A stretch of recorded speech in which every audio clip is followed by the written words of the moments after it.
ready? Look, it's such a huge honor for me to be here. I have to start with a little bit of admission. There's more people in this stadium right now than the town I grew up in. Is that true for any of you? Raise your hands.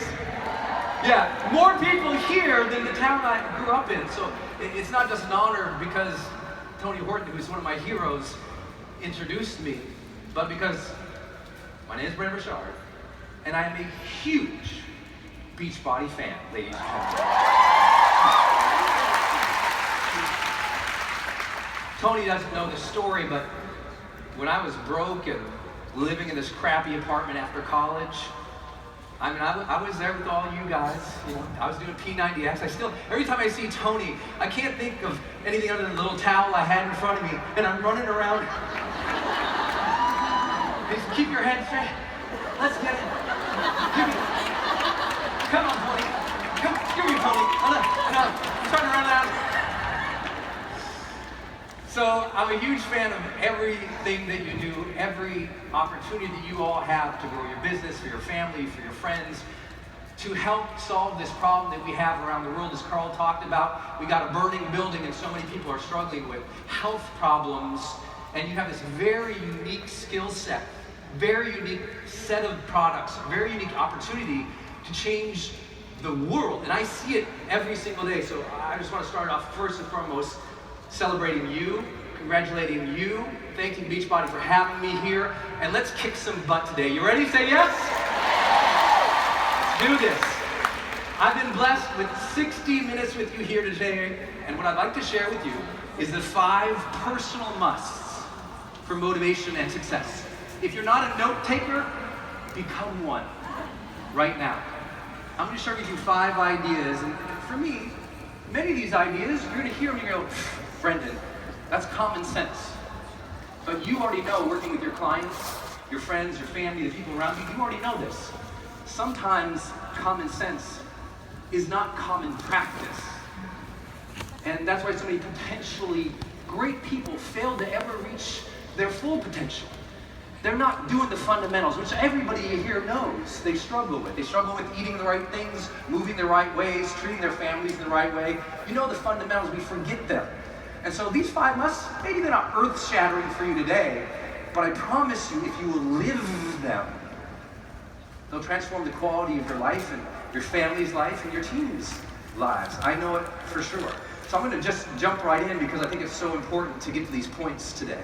Number 1, you have to say this to yourself at some point. Today, tomorrow, but certainly here at Summit, I must raise my ambitions and refuse to settle.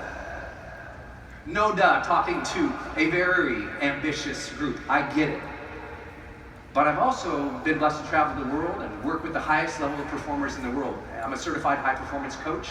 I spend my time in the high-performance realm, whether it's Fortune companies, billionaire entrepreneurs, startup founders, Oprah, Usher. I've been blessed to work with amazing people, and I can tell you one of the things that makes a difference is at some point in your life there's a switch that goes and you raise your ambition. The issue is sometimes it's hard. You don't believe in yourself. Somebody said no. You got a jerk in your family who doesn't believe in you. Something happens and you diminish your dreams. Something is happening maybe in your current life today where what you're doing is you're diminishing your ambitions.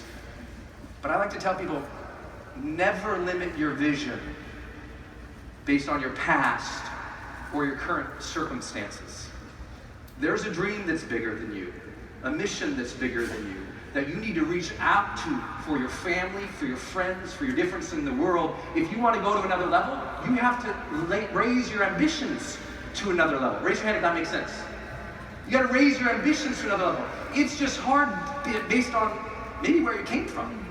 Certainly, my story, if you've never heard my story before, you know, this is the house that I grew up in, a place called Butte, Montana.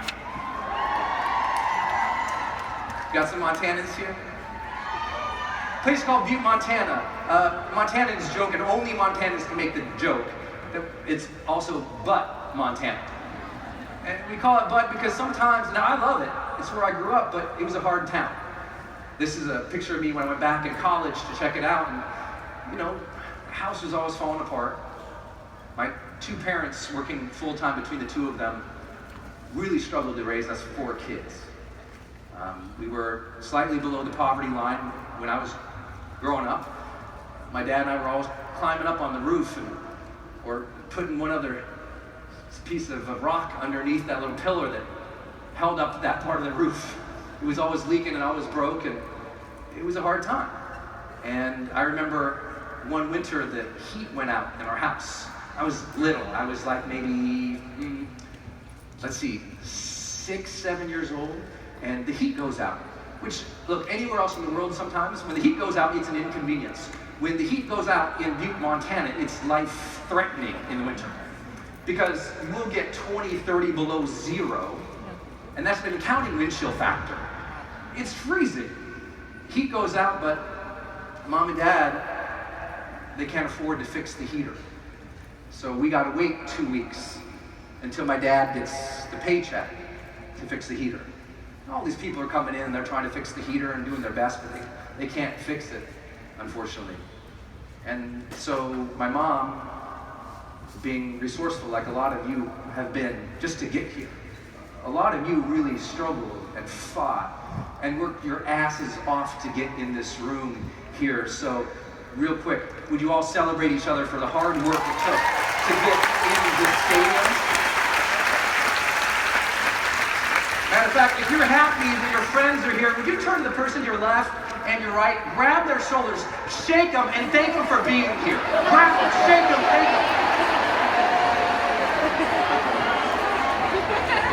I'm thankful you're here. I'm thankful you're here. Well, because it took resourcefulness to get in a room like this, to be here. Well, my mom, heater's out, what does she do? She goes out to the garage, she grabs our sleeping bags, puts them in that front little room there. She goes back to the garage, she gets our camping tent, comes back to the room. She sets up the camping tent in our living room amidst a 30 below zero cold winter, throws in our sleeping bags, throws in our parkas, throws in our electric blankets, and she pretends that we're camping. Us kids were so young and dumb, we don't know what's going on. So we're walking to school. I remember going to school and I'd walk in, like whatever it was, first grade, second grade, I can't remember. I walk in and I'd talk to the kids. I'm like, where'd you sleep last night? They're like, well, in my bedroom. I'm like, I slept in a tent. In my living room. Yeah, my family, we're camping. What do you guys do at night? I had no idea. But I love to say, we grew up with nothing, but we grew up with total abundance. You know what I mean? Thank you. We grew up with abundance because I was blessed to have 2 amazing, loving parents. People always say, Brendon, you're so lucky with everything that's happened in your life, and I say, you're right. And the number one thing I lucked out with was love in my family. So for those who have families, you love them. Just love them with everything you've got. Well, you can see in this picture, behind the house, there's this, broken down apartments. My brothers were always tricking me to go up in the apartments and then they'd prank me and scare me. We had an empty lot next to the house. It was a tough place to grow up. And why do I share that? Because if I had set my ambitions in my life based on that house, that block, that neighborhood, my parents' reality at that time, the community I grew up in, if my ambitions were fixed to my then circumstances, if my ambitions were fixed to my past, if my ambitions were fixed to what everybody else thought and felt and dealt with and had in their lives, I wouldn't get to be here with every single one of you.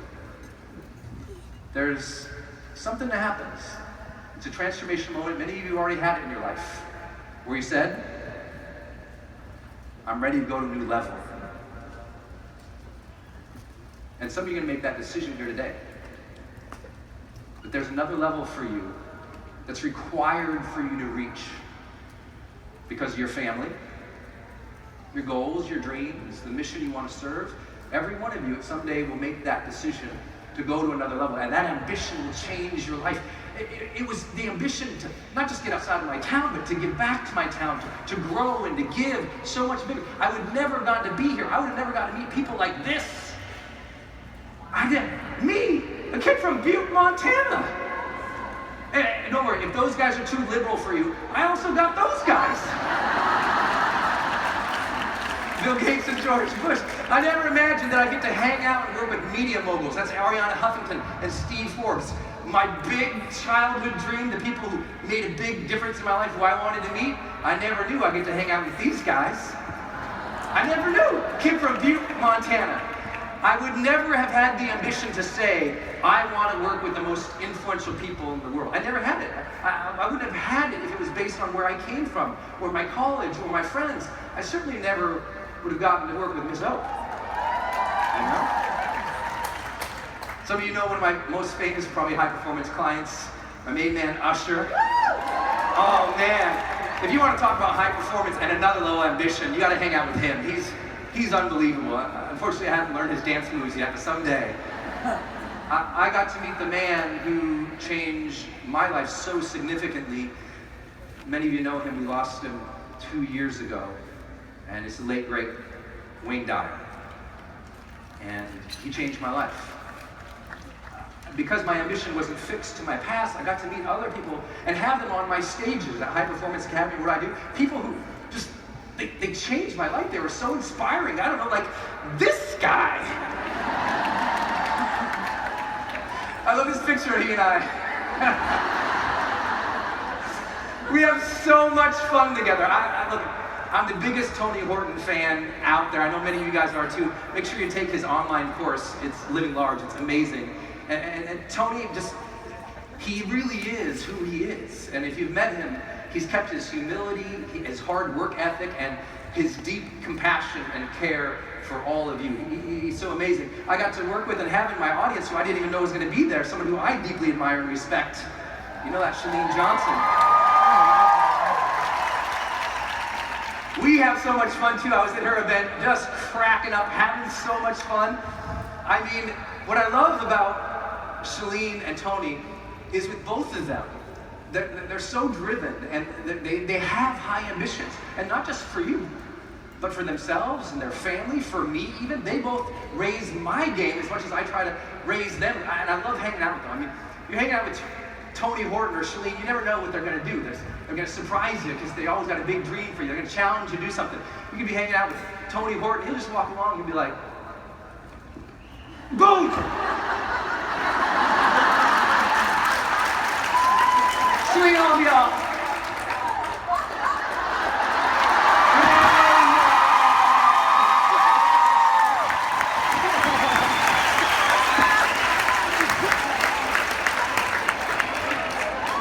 I got fun with these people. You know, another one I just got to recently meet, I'll tell you what, I went to headquarters and I got to hang out with Carl. And I'll tell you what, I was so sick. When I went there, I was feeling terrible. You can see just the pain in my eyes. And I go there feeling terrible. And we start our meeting. And look, you guys know, if you go to, and you have the blessing of sitting down with Carl Deichler, you want to be on your A game. I'm thinking of how to share ambitions with him, even bigger than the company already is. I'm thinking of all these things, but I feel terrible. We're halfway through the meeting, and I want to die. I've been to like 7 different cities. I just came out of like heat stroke. I mean, I was sick when I got there. He didn't know how bad off I was. And then, thank you God, he asked his assistant to make 2 shakes. And she put a banana in that chocolate vegan, and she brought it over. She set it down, I'm like, 10 minutes later, I'm like, up at the board. Write it down. When I say I love Beachbody, I love your product, too. How many Shakeology nuts in the room, ladies and gentlemen? Me too. It saved the whole meeting. He didn't even know I came alive. I'm whiteboarding, let's go. I raised my ambition beyond where I came from. You gotta do it. If you want to go to another level in your life, your ambition must rise above your yesterday. You gotta do it. Something inside of you has to make that switch and say, I want a better quality of life for my family, my friends, the people around me. And look, if you're ever unmotivated on a Wednesday, you ever wake up in the morning, you're driven, you're fired up, you're so excited, and then 3 o'clock in the afternoon, you're on the couch watching the 3rd season of something on Netflix. And you're like, oh my God, I just watched 3 seasons. What happened is, somewhere throughout the day, you got disconnected from your ambition. Now, some people don't like the word ambition. I say, look, well, maybe it's desire. Maybe it's for you, it's what Les Brown taught us. You gotta be hungry. Hunger, desire, purpose, mission, those are ambitions for another quality of life. When I worked with the Dalai Lama and his head Buddhist monk, I said, do you, desire in Buddhism is kind of like one of these things, it's good or bad. I said, what do you feel about that? And they talked about how desire to too much attachment can be a bad thing. I said, well, isn't it true though, when you meditate, you want to go deeper into your meditations? You want to find another level of truth and depth? And they said, yeah. I said, well, that's ambition. There's an ambition for your meditation even to get better at it. Ambition for you to get better at sales. Ambition for you to be better with your family. Be a better mom. So follow that. If there's a voice within that is stirring and it's saying, be more and give more and work more, listen to that. Listen to it. Even if the people around you go, whatever.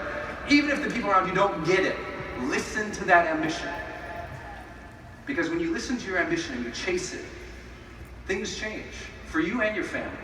I can show you all the fancy pictures in the world of Oprah or Usher, all the amazing people I work with, but my favorite picture in the world is this one.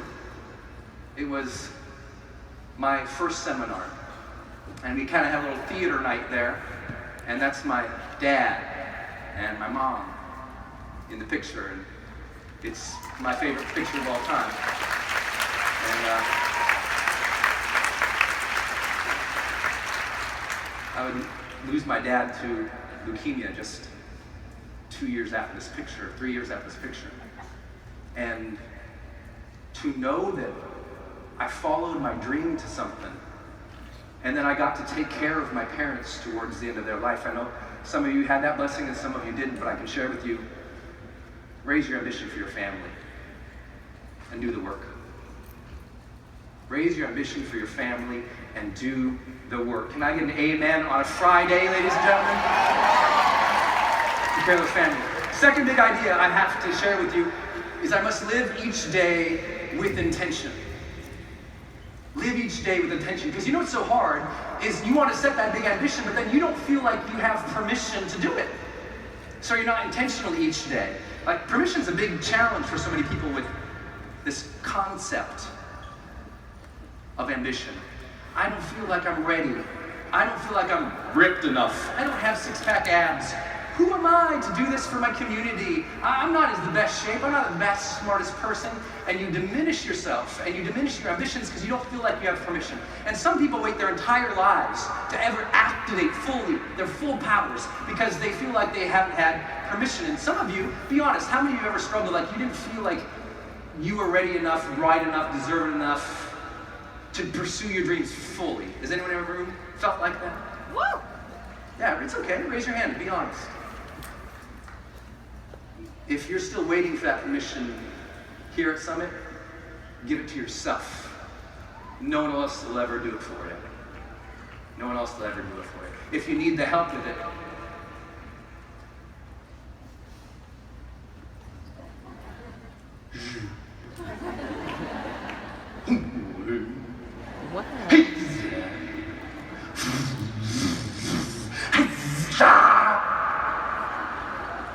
permission granted.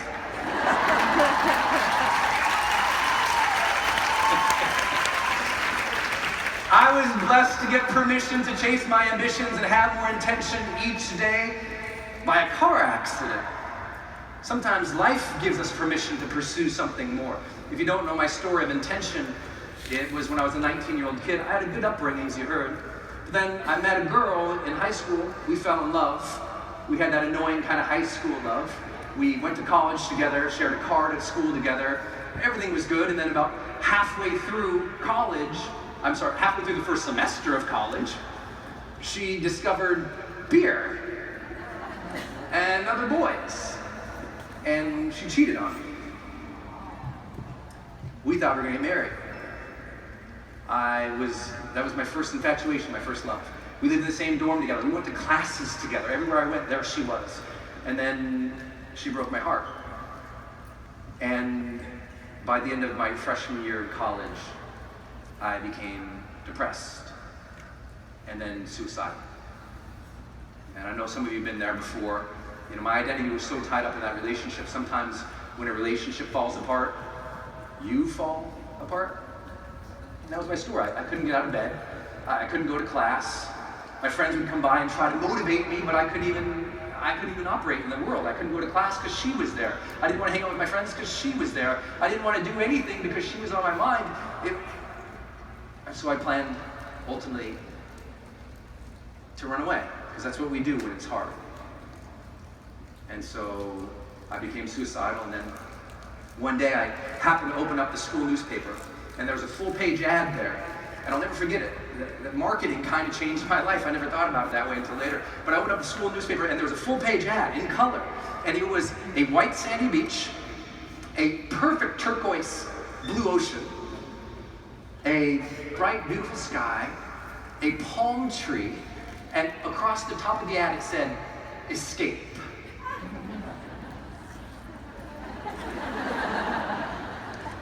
Because when you're hurt, that's what you want.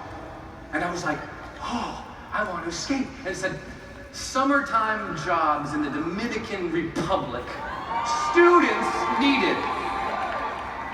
I didn't know where the Dominican Republic was. I was in Montana, but I knew the Dominican Republic was not in Montana. And I knew she wasn't in the Dominican Republic. So I went, and I got a job kind of like as a glorified tour guide on the island, you know?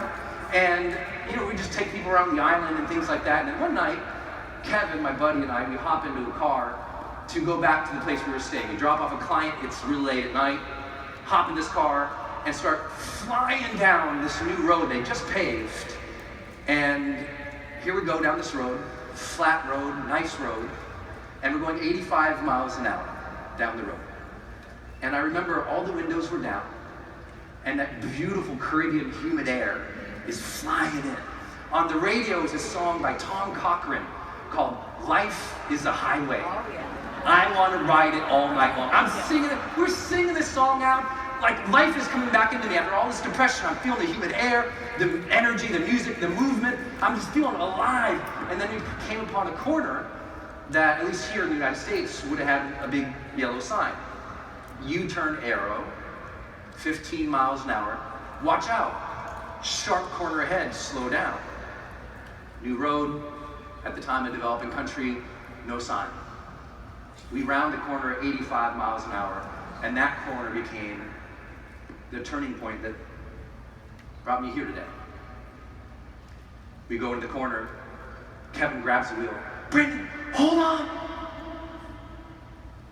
And I remember bracing. And something in the next couple minutes happened for me that some of you experienced maybe before. And I braced, and this terror went through me. I didn't know about it till later, if it was emotional or cognitive or spiritual or what happened exactly, but I remember that brace because when you're sliding into death's doorway, we see the headlights about to go off the road. We know we're not going to make the corner. And when you brace like that, that feeling, that sense, that energy in your spirit, it's something that says, did I live? If this is it, if this is my last moment, did I live my life? Not my spouse's life, not my friend's life, not my partner's life, not my parents' life, not my school's life. Did I live my life fully, completely, authentically, joyously? Or did I just ho-hum through the day? 19-year-old kid, I didn't like the answer to that. I hadn't been living. And just a month earlier, I'd been planning to take my life, not live it. The car starts sliding sideways and doing that weird shuddering, and that weird slow motion thing happened. And we slid into what was a little kind of brick and rock area that was for an irrigation ditch for a nearby sugarcane field. We hit it 85 miles an hour, pop, whoop, threw the car up in the air, smack. I hit my head, and I started seeing all these images. And it wasn't like in the movies where it was like this omniscient viewpoint of my life, and there's little Brendon growing up, you know, older and older and handsomer. But it was more, I just saw scenes of my life when I was surrounded by people that I cared for. From my vantage point, it wasn't like, there's my mom and our 12th grade birthday, my 12th birthday party with my friends, and it wasn't like there's little Brendon on the swing set in the backyard with the broken sort of concrete one pole lifts out of with his sister Helen. I didn't see me in either one. It was, I could feel myself sitting, and the cake was there. My mom was singing my goofy songs she sings at our birthdays. My friends gathered around.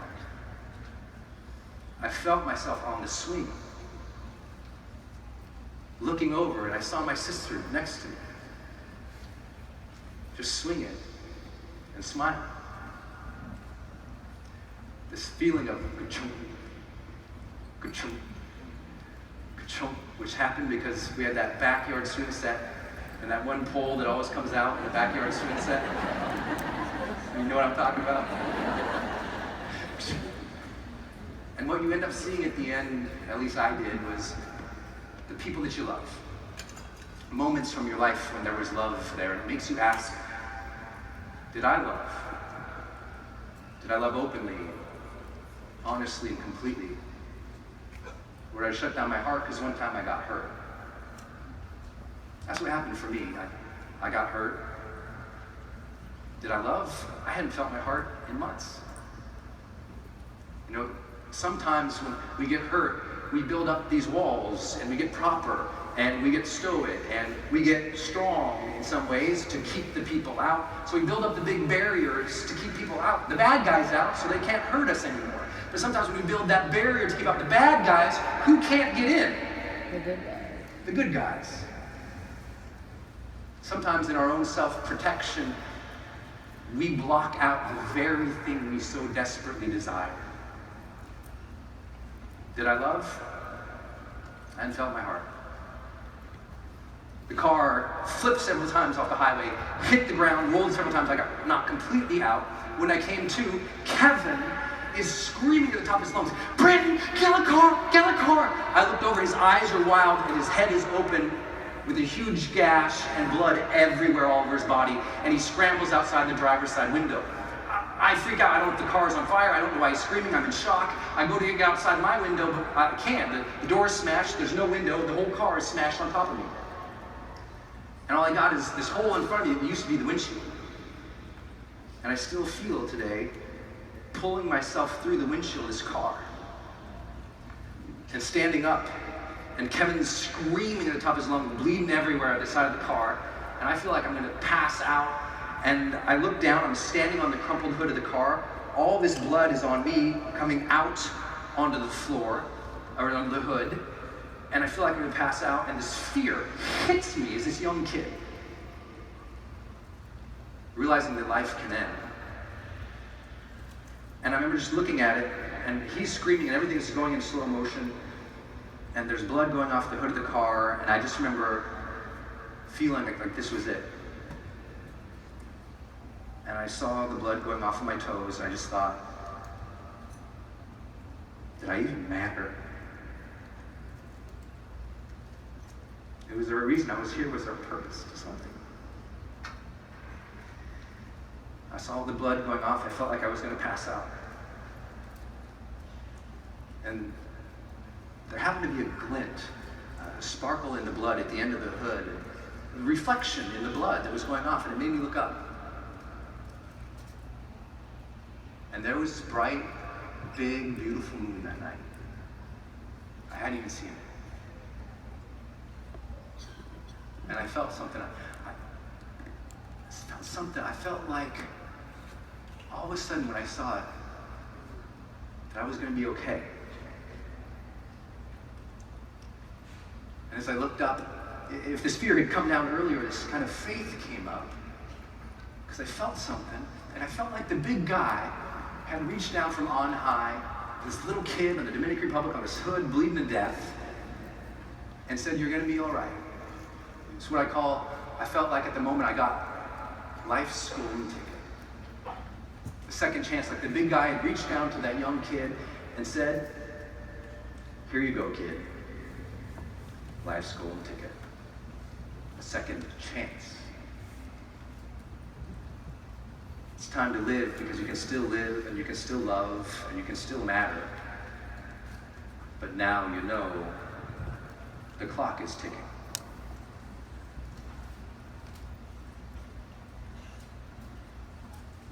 I remember getting that ticket. I feel like I was going to be okay. And I just remember feeling and thinking how blessed I felt to be even alive. And I just thought, I will earn this. And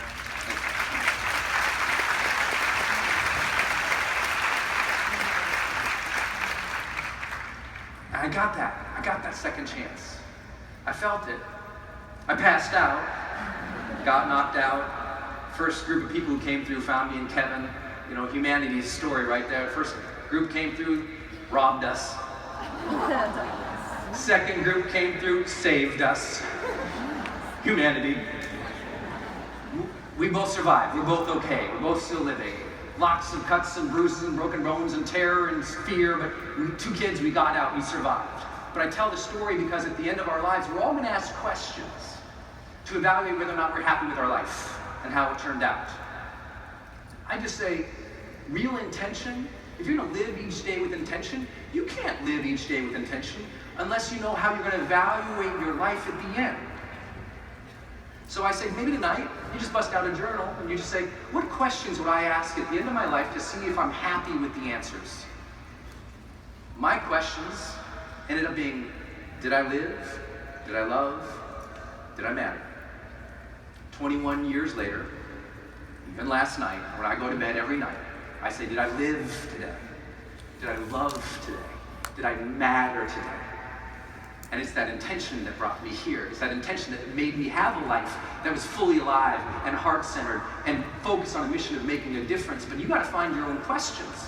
Maybe yours are different. But if you don't know your questions that you'll ask at the end of your life to evaluate your life, you can't truly live intentionally into it so you can be happy with the answers at the end. So find your questions, then you can live with intention. Because every day I measure, am I living and loving and mattering? Every day you got to measure something. That's how you know if you are being intentional. And many of you, without even knowing it, you were given a second chance at some point. Raise your hand if you ever felt like you got a second chance somehow. Yeah, look around the room. Look around the room. Most of us have gotten that. And the nice thing is, life isn't just one second chance. It's a series and an evergreen set of second chances. You got to feel that and believe that. Tomorrow you can wake up and you can have a new fire in your belly. You can work a little harder. You can love more. You can make a difference. Because every single day is that second chance. And for that, we are all blessed. Can I get an amen on Friday? Amen. Third big idea I have for you, though, to get there, I must no longer fear rejection. Rejection is a conversation we have to have, especially with what you guys do. Serving so many people, asking people to buy stuff, join your team, follow you, build your products. But sometimes you're scared. Rejection is real. You don't want to look foolish in front of your family. You don't want to look foolish in front of your friends in your neighborhood. But let me tell you just a simple metaphor for rejection, because when you get over rejection, your life opens to a level you never even dreamed possible.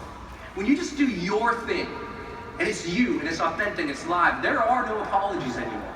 And if you're still driving your life some way based on rejection, you're not living your life yet. And I know that can sound simple, so let me just give a metaphor, maybe a little activity to ask you guys a few questions.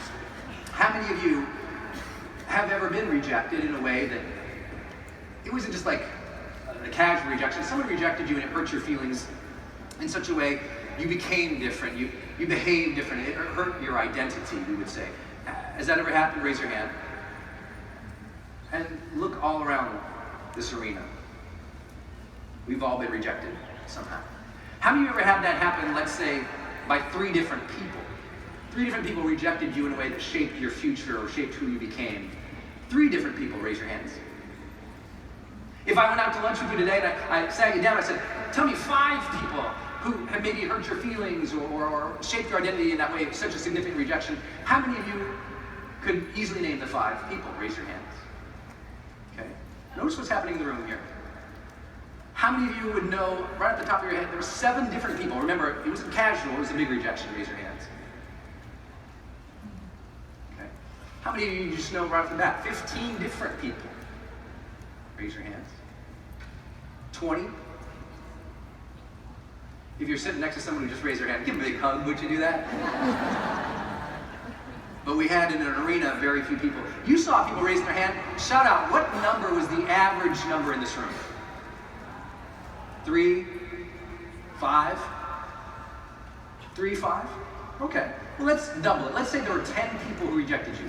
10 jerks who really shaped you. But how many, let me ask a different question. You're like, boy, Brendon, this is real motivational as the balloons come out. But listen, how many of you have ever met with, interacted, known, talked with, and it went fine? You met 10 people in your life and they were cool with you, they were fine with you, they supported you, raise your hands. There's more than 10 people in this room if you didn't know. How many of you have ever met with, known, interacted, talked with over 200 people and they were cool with you? They let you do your own thing. How many of you guess at this age in your life, you've probably met with, known, interacted, talked with over 1,000 people. They didn't care what you did. They let you do your own thing. They didn't say anything about it. You just lived your life. How many of you think like there were 1,000 people who probably supported you or at least didn't bother you? Raise your hands. See? So here's the issue. If you're scared of rejection, you suck at math. I don't want to go to Las Vegas with you. Look, if that's your odds, if you're playing those odds, you suck at math. Imagine this, 10 jerks over here, 1,000 people who got your back over here. You're standing in the middle and you're worried about them. If you thought about it, mathematically at least, statistically, 10 out of 1,000, they're the oddities. They're the statistical improbabilities. They're the weirdos. If you thought about it one more second, really, you got 1,000 people, you can storm these suckers!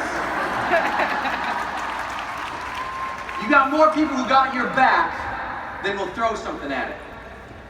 And it's your belief otherwise that prevents you from going for it. You gotta get over rejection, and you gotta know, do your thing. I know you know that, but if you practice it at another level, you'll be more authentic on social media. You'll get better deals. You'll support more people in your team. You gotta get over rejection and have that boldness in your heart that says something about now. It's your time to be yourself. It's your time to stop worrying about other people. If you agree with me, raise your right hand and say, it's my time. It's my time. Shout it out, it's my time. It's my time. Turn to the person left, right, shake their shoulder, say, it's your time.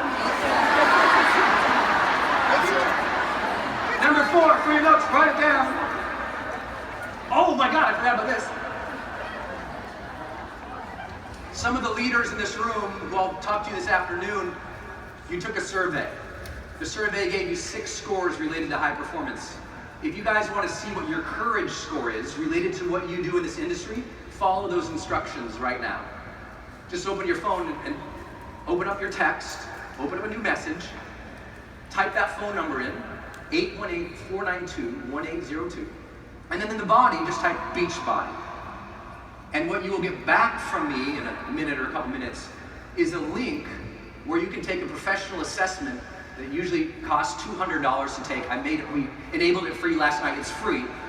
Everyone can take it. It's confidential. Yeah. I spent 3 years with 5 academic teams to build it. You can take it for free. Everybody gets to take it. Leaders, many of you already took it this afternoon. But you'll get a score. You'll get your courage score, and you get 5 other scores that predict your ability to become a high performer. So make sure you do that. And then what I'll do is I'll text you back. You can text me. I'll text you tomorrow. We'll run the numbers. On Monday. I'll run the numbers, and I'll tell you the average score of everybody in this arena versus the highest level leaders in this group, the highest earners, and I'll tell you the difference.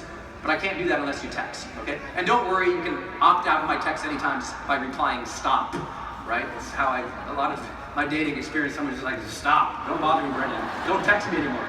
I'm fine, I won't be offended. Number 4, I must jump in and face my fears. You gotta do it. If you're gonna change the world, you gotta jump in and face those fears. You're scared to make the call? Make the damn call.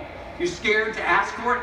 Go for it. You're scared to try something new? Do it. I was terrified to try to do a Tony Horton donkey kick in front of you. I even told Carl backstage, I'm like, I think I'm gonna try this. He's like, That could have been a disaster. I was terrified, totally scared. But I'm like, you know what? Then that's the edges of your growth. Your fear is the edge of your growth. Go there. Go there. If you don't jump in, you won't change your life. I'll tell you a story where somebody changed my life with this exact message. Back in the day, I had the opportunity to go skydiving with some friends. And you can already look at my face.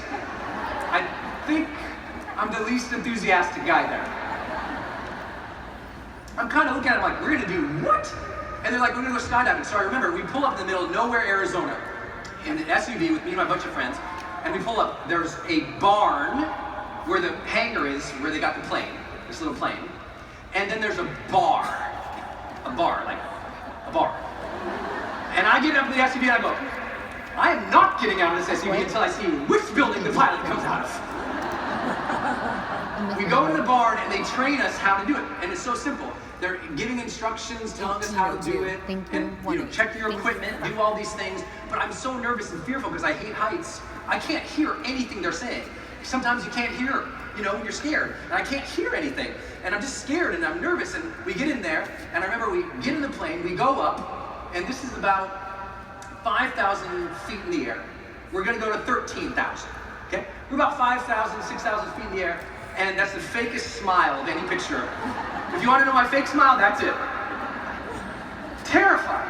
And I suddenly forget what I'm supposed to do. And I just get really nervous, and I turn to my guy next to me on my right in the picture, I say, what am I supposed to do? And he doesn't answer. I go, dude, when we get up there, what am I supposed to do again? He's like, I go, yeah, man, I'm freaking out over here. What am I supposed to do again? He goes, yeah, you'll be okay. And he said it, I thought he was high.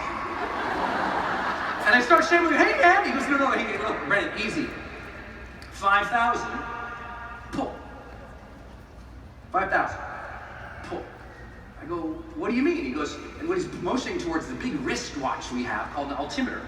It says after you jump out of the plane, you'll fall. And then this thing will tell you when you're at 5,000 feet. When you're at 5,000 feet, reach back and grab this little orange tennis ball, pull it. It will deploy the chute and hopefully save your life. I'm like, oh, that's it? He goes, 5,000 pull. I'm like, 5,000 pull, I can do that. All of a sudden we get up at height, at altitude, the plane goes, my friends are sitting on a bench across from me. We go, and when he came back this time, my friends slide down to the opening in the back of the plane and fall out. And I'm like, whoa, okay, 5,000 pull.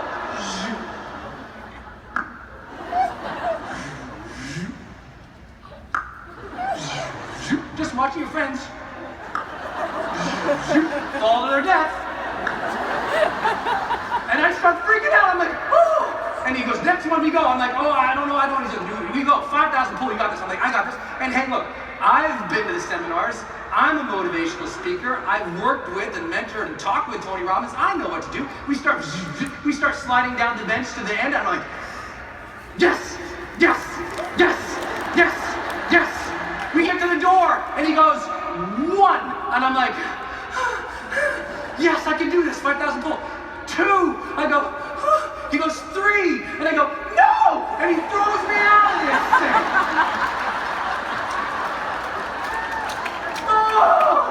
And then he pulls back, no! And he throws me out, and I go,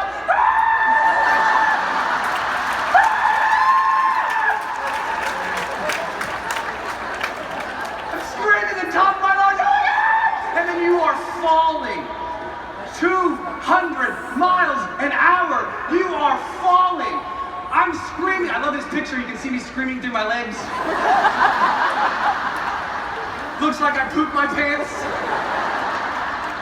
None of your business. I'm screaming at the top of my lungs. I remember screaming so hard as we are falling above the cloud lines. I'm thinking, There's probably dogs on the earth whose ears are bleeding. Ah! On such a high level. I'm screaming at them, I'm totally freaking out. And when you jump out, you don't realize, they don't prepare you for it. When you jump into your fears, they never prepare you fully. Because I jump out, ah! And the wind. But I can't hear the wind come through. Ah! Shut! And you're falling, and all of a sudden, something went wrong. Can you see it? What went wrong? Let me zoom in for you. See it yet? Skydivers, you might see it. Well, one, the hair is being ripped from my body, which is wrong. But number two, if you see it, my goggles. I didn't check the equipment. Snap. The rim around my goggles snap off.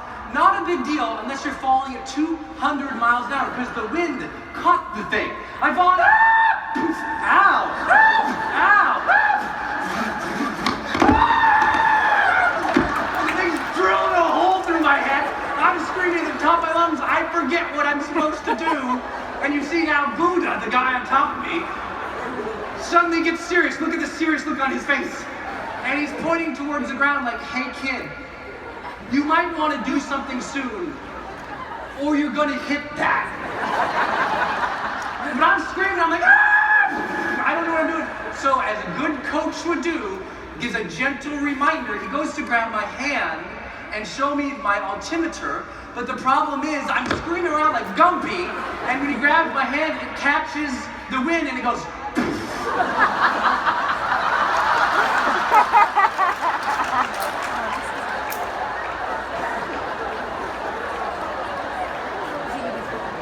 it almost knocked me out cold. I'm screaming, I don't pick up what I'm supposed to do. I don't pull my thing.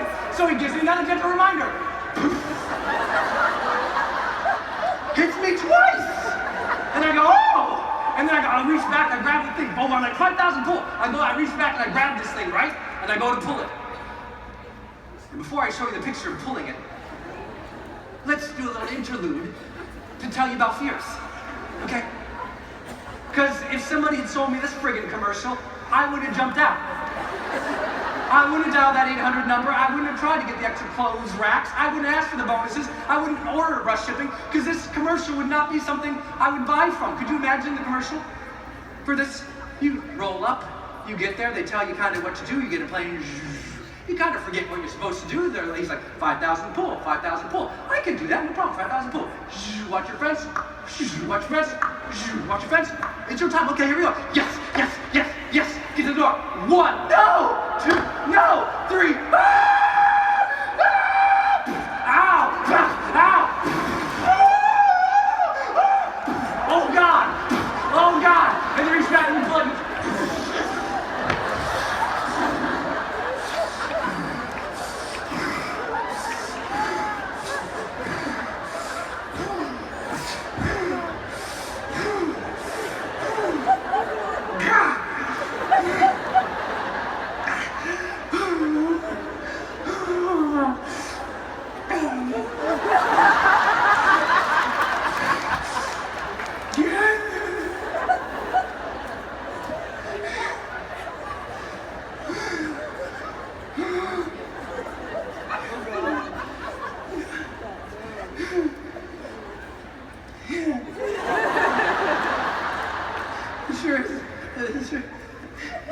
It sure is beautiful up here, man.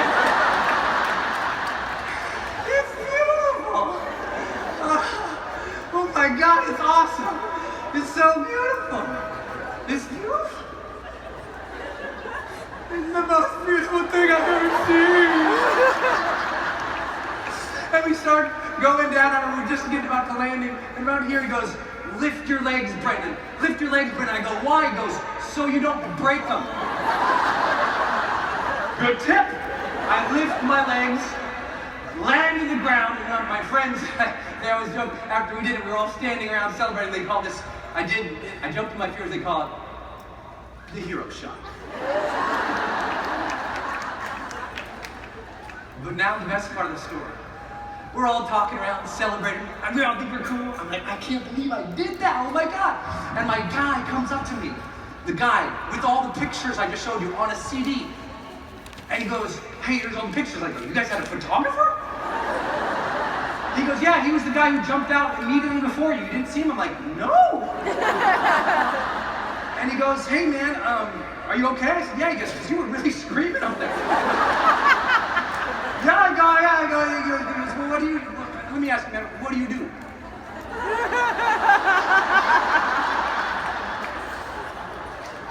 Well, you know,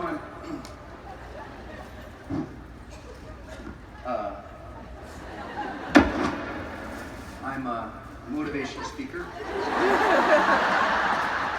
And he goes, oh. He goes, hey man, can I give you some advice? I go, I love advice. I'm here because of advice. Tell me, man. He goes, you see that plane over there? He motions to our plane. He goes, yeah. He goes, I jumped out of that 1,147 times. And I go, what? He goes, I jumped out of that 1,147 times. I go, oh my God. And he goes, but you're one of those guys. What do you mean one of those guys? Well, you showed up, you came in the barn, we were telling you what to do, but you're one of those guys. I said, what do you mean one of those guys? Well, I think you're going to struggle in your career and your life. And I said, what do you mean? He goes, you're one of those guys who hasn't yet learned how to listen through his fears. I was like, whoa. He goes, look, there's a lot of people who did what you did, and you're not listening because you're scared. Those who can't listen through their fears and still do it always have a terrible ride, he tells me. And it shifted me. And I think it's relevant for everybody in this room because everybody in this room, you have mentors here. You got an unbelievable organization. I don't think there's a better organization that supports its people than Beachbody in the world. You got them. You got them. But sometimes you're too scared to ask for help because your fear is drowning out your ability to say, what do I need to do again? You're not paying attention to what people are telling you. Somebody did what you did and they're already earning 7 figures. Somebody did what you want to do and they've already given their family financial freedom. They're just like you, they just did something different. You gotta listen. You gotta listen through the fears. You walk out these doors at some point, you'll think, you know, I want to do those things, but you'll get scared. Ask for help. There's Team Beachbody members in this room. They've done their 1,147 sales. They're here for you. Can I get an amen on a Friday, ladies and gentlemen? You got more support than you know. And you never get those hero shots unless you listen through the fear and you go in for it. Last big idea for everyone. You got to find something to fight for. Otherwise you won't do it. You just won't. I like to show this picture of my beginnings. I had a good job after college and I left it to do something entrepreneurial. Everyone thought I was crazy, said I was stupid. And I was. I did what a lot of entrepreneurs do. You start a new business, I quickly went broke. Real broke. I had a choice at some point, move in with my then girlfriend or back to my parents' house. I'd couch surfed long enough. My family and my friends didn't want me on their couches anymore, so I didn't really have any choice about what to do. I moved in with my girlfriend and that's kind of our beginning. That's basically the whole apartment there. And what I would do at nights is I was writing this book at night. My dream was to write a book. I'm a writer first, even though people think I'm famous on YouTube. I'm actually a writer. And so I would write. But the truth is, there were a lot of days I'd go to the cafe and I'd pretend to write. You know what I mean? You ever go to a cafe and you're sitting there, you're all perked up on caffeine? You're looking at everybody doing their work and you're thinking, I'm such a phony bastard. You order another thing, you get some bread, you get a little more coffee, and you're just pretending to work, but you know you're not doing anything. Everybody else you think must be doing something. And then what I would do is then I'd say, well, I can't right now, I need to go on a walk. So for my creativity, I'd go on a walk for creativity. Creativity didn't strike. And there were too many days where I woke up with a goal to write, and I didn't. And I was coming back to this little tiny apartment where everything was starting for us. And that's basically the apartment. I mean, I'd wheel around that little table and write at night. And then one night, I'm struggling writing, and I'm writing, and was kind of screwing around a little bit, and I'd gone totally broke, bankrupt. And the room was so small, you could see I kind of used the bed as my extended desk. I put all of my papers and bills and vision boards all over the bed. And my lady walked in that night as I'm pretending to kind of work, and she walks over and she doesn't want to disturb me as I'm working, so she goes to crawl under the covers of the bed, but on top of her is my vision boards, my notes, my journals, my research, my papers, and my bills. And I'm writing, and I look over, and I see my woman sleeping under the weight of my bills. And snap something inside because it hurt so bad. Because I wanted a better life for her and for us. And it was the greatest gift. Because I looked at her, I realized I had someone to fight for. Something to fight for. The next day, I wrote. The next day, I wrote. The next day, I wrote. This September, my next book, High Performance Habits, comes out. My 6th book since that day. We started small. My first seminar room, that's it. Some of you have been to our seminars, thousands of people. That's my first one. That's the whole room. Here's the other angle. 22 people. Less than half of them paid. I counted my mom, who was helping us do it. And every time the guy came in with the water, I counted him too. Now we got these big events, High Performance Academy, all over the world. And now, because I found something simple, something to fight for. I stand up here, I look around this room, right now, and I started in a room with a little table and a goofy dream. Who was I to be a writer? I never learned how. I was a goofy dream. Who was I to do a YouTube video? I didn't know how to shoot video. This used to terrify me. Terrifying. I was so scared of public speaking. So utterly terrified. Today, it's still a little scary. But for me, I was willing to raise my ambition. I was willing to live a little more intentional. I was letting go of rejection. I was learning to step into my fears. But most importantly, I had somebody to fight for. And every day I reminded myself of who I had to fight for and what I believed. And you all got family needing you. You got this team, this organization needing you. If you ever wake up unmotivated and you just forgot who and what you are fighting for, and you need to remind yourself of that again. I reminded myself for that girl who I loved, who was supporting me. We were broke, she was buying my groceries. It was a long haul, and I had to watch her sleep under my bills, and later on, we made it and married that girl. Sitting right over there.